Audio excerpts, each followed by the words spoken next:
Mawump. I'm Alphazine, and this is Vertical Slice.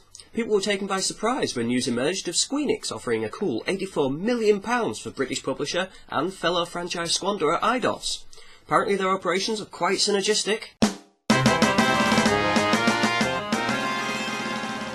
and allows them to further explore so-called Western development practices. But as with everything that is business related right now, nothing is certain. While the board have gleefully given their parental consent, they only hold 0.8% of the actual shares. And of course there always remains a fly in the ointment.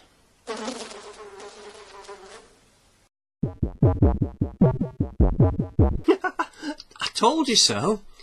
And speaking of the shady and underhanded, the bankruptcy of Midway US came as a shock to some, but in doing so shed a little light on a mystery, such as how were they bought for only $100,000 back in November by a guy with no discernible history in the industry, and not to mention how a company can go from relatively manageable debt to crippling in a few short months. The rumour mill is rife with claims of insider trading, and their bankruptcy filing seems to suggest this.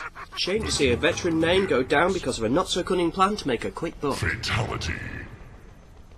Or maybe it could have been a Valentine's Day massacre.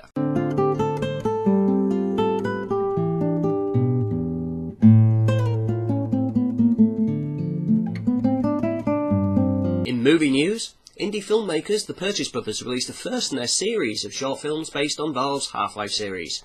Titled Escape from City 17, it fuses live action with game footage and sound effects.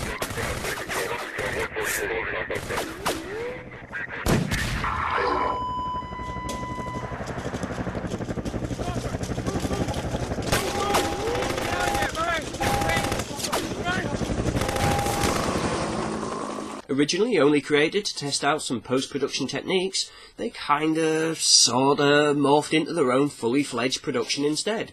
With a budget of only $500, they could have created something that major studios have thrown obscene amounts of money at, with very little results to show for it. A game-to-movie crossover that doesn't suck!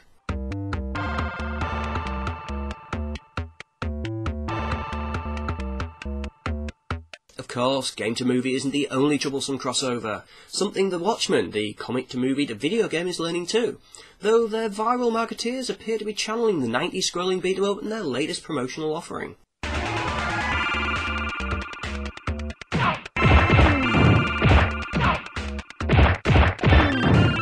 And now a little bit of good news for indie game developers.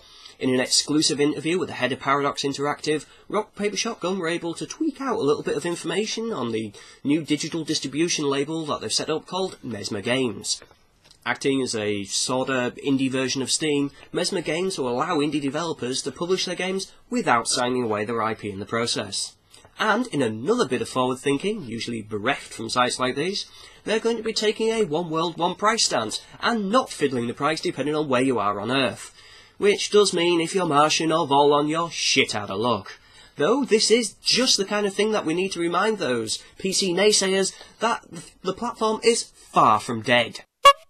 But then if we have to do battle with the undead, we can always use the knowledge we've gained through our post-apocalyptic trainer simulators, such as which social circles we should be keeping. That people will helpfully leave the contents of their entire weapons collection and oodles of ammo just kicking around. Nondescript pills and first aid kits will morph into Star Trek-like uber healers. And while loud noises can alert the massed hordes, gunfire and explosions are just a common background noise in the undead ghetto town. Oh, and just who or what is Project Ringo?